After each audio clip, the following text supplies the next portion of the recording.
Let us begin with the line-wise paraphrasing of Act 1, Scene 2 of The Tempest. This scene can be divided into three main parts. First, Prospero's tale to Miranda. So in the first part of this scene, Prospero gives the whole detail of their past to his daughter Miranda. The second is the introduction of Ariel and Caliban. In the second part, we are introduced to the two characters, Ariel and Caliban. Then the third is the initial meeting of Ferdinand and Miranda, the first time that these two meet each other. The first to provide a flashback to previous events by explaining how the play's current situation came to be, while the third provides the first contact between the young couple that will form the play's romantic interest. So in the first part, there is a flashback of the past events. So let us begin. Scene 2, it takes place on the island before Prospero's cell. Enter Prospero and his daughter Miranda. Miranda, if by your art, my dearest father, you have put the wild waters in this roar, allay them. So Miranda is talking to her father and she says that if by your magic, my dearest father, you have cast these waves into such a state of wild commotion, I request you, please allay them. Allay them means please calm them down. The sky, it seems, would pour down stinking pitch. She says that it seems that the sky would pour down a flood of rain as dark and black and foul as pitch. But that the sea, mounting to the welkin's cheek, dashes the fire out. She says that the sea, it is rising, the waves of the sea are rising so high and they appear to be striking against the welkin's cheek. Now welkin is the sky, that is, they appear to be striking against the very face of the sky, and dashes the fire out means they quench the fire of the sky. Oh, I have suffered with those that I saw suffer. She says, alas, I have really suffered with those people on the ship whom I saw suffering. A brave vessel, she says, it was such a fine-looking, magnificent ship, who had no doubt some noble creature in her dashed all to pieces. And she says it was such a magnificent ship, and I'm sure that it carried some of the most noble beings on her, and now it has been completely dashed to pieces. That means it has been completely destroyed and broken up into pieces. Oh, the cry did knock against my very heart. She says, oh, the cries that I heard of the people within the ship, they knocked at or they penetrated the center of my heart. Poor souls, they perished. She says, poor creatures, they all are dead.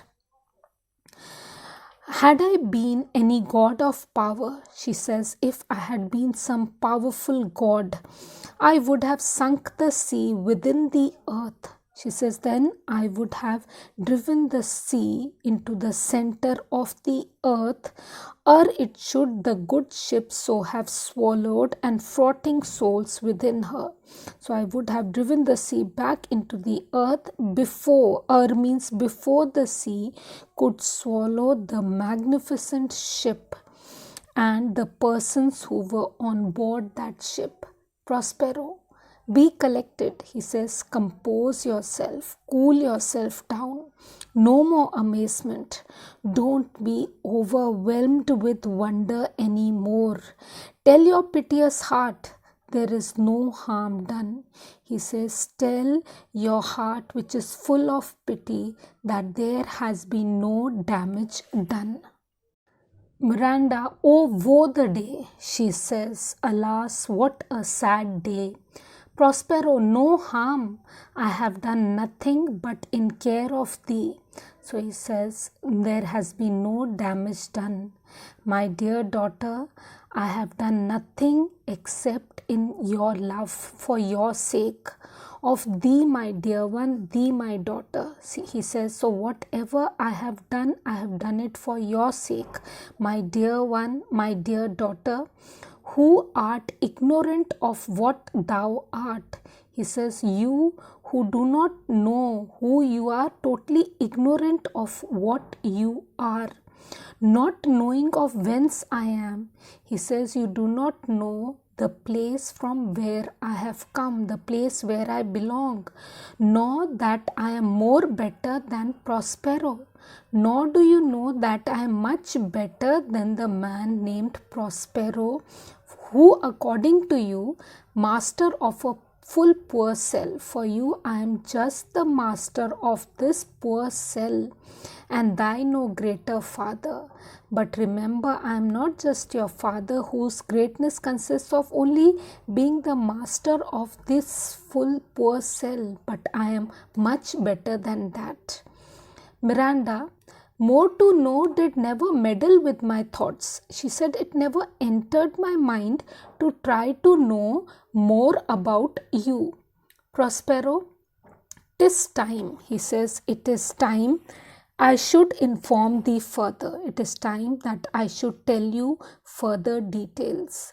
Lend thy hand. Please lend me your hand and pluck my magic garment from me, and please help me to remove this magical cloak from my body. So she helps him out and he lays down his robe.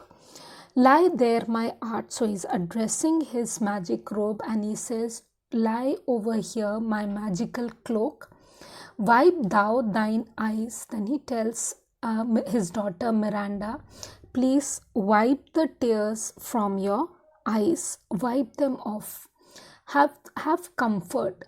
So he says, please be a little relaxed. Have comfort. The direful spectacle of the wreck which touched the very virtue of compassion in thee. So he says, well, the direful means the dreadful sight of that shipwreck which has touched the very quality of pity and compassion in you.